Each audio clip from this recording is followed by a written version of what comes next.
Good evening, everyone. I hope that you all are having a wonderful week. Happy homecoming to everyone. I bring you greetings from Winston-Salem, North Carolina. I am here at my alma mater this weekend, Winston-Salem State University, to do a presentation for my fraternity. And this is my initial video for EDL558, Social Justice Topics in Higher Education. And within this video, I'll be discussing module number 3, its readings, as well as the prompt that we have. So without further ado, here we go. So in module 3, we're discussing gender identification, sexual orientation, sexism, as well as religion, and how we as higher educators should be able to combine everyone to either together, or how to effectively counsel, support each group for who they are. And some of the readings that I had, that we had was and 290 in discussion in regards to Judaism within our readings.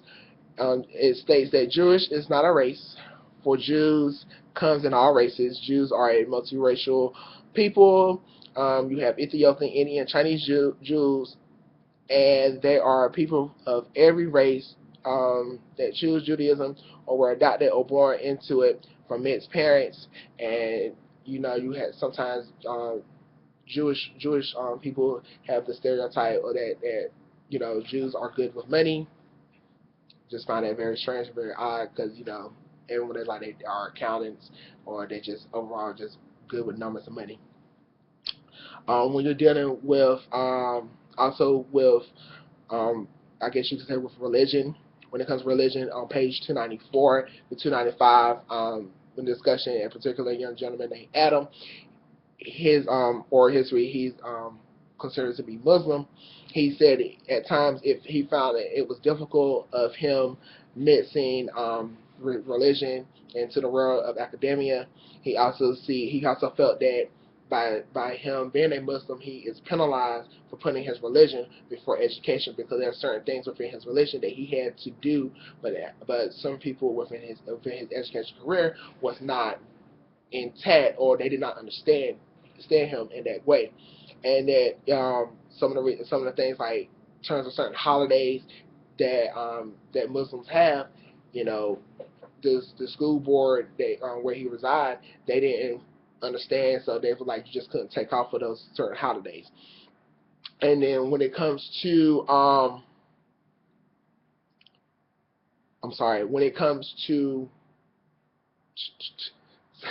when it comes to gender, when it comes to sexual orientation, the fact of seeing this on page 294, you have just as homophobia is distant from sexism, yet has everything to do with sexism. And this also brings into the Jewish, religion. Anti-Semitism in this country is distant from racism, yet has everything to do with racism. And then on page 332, we discuss about going back to sexual orientation preference. You have homophobia. Homophobia is intimately interwoven with both sexism and racism. Others might perceive as homosexual propels men to enact all manner of exaggerated masculine behaviors, to realize that no one gets the wrong idea about them. In other words, they may act manly. They put out there that they're manly, so no one will see that they won't get the wrong idea that they are gay or bisexual. And that's not only within higher education, that's in life also. So by going through these readings and looking at everything, now the question becomes, what we as higher education practitioners and educators, what are we supposed to do with this? When we're on campus, how can we handle situations of certain groups? Well, in certain instances, certain universities, when it comes to religion, there are spaces where people can go and pray. you know, in other words, you know, like with Muslims, you know, they must pray. They have a quiet area so them they can pray. That, you know, that's one particular, you know, some schools, you know, they do have chapels for Christians, for Catholics to go and, you know, if they need to, you know, go meditate and pray as well. You have certain, you know, they have certain groups on campus that are religious based, in order for them to have some kind of connection so they can develop more within to their faith or continue to be within their faith throughout their time in college. And the same thing goes with people of their sexual orientation or gender identification. You know, now, you know, UNC Wilmington as a prime example. You know, we have the LGBTIA office, and in which, you know, more people that are classified as that, or they classify themselves as that, you know, they have more education background for that as well. And also the same goes with a lot of groups on campus.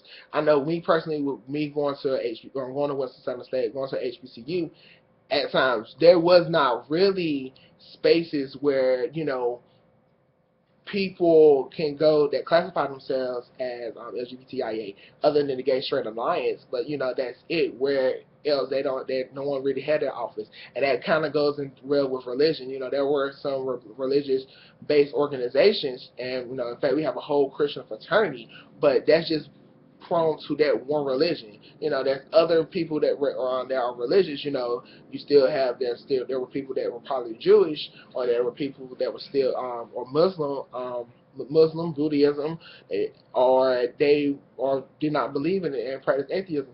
So, you know, there was no spaces for them. So I feel as though it's important that we, you know, at a university, despite of anything, especially at a public institution, we need to provide those spaces, you know, and for them to, everybody can coincide, because, you know, the overall goal for everyone is to get that quality education that they deserve and make sure they go out there with the degree that they have. So I think I have everything. Sorry for my rambling. If I ramble too much, forgive me.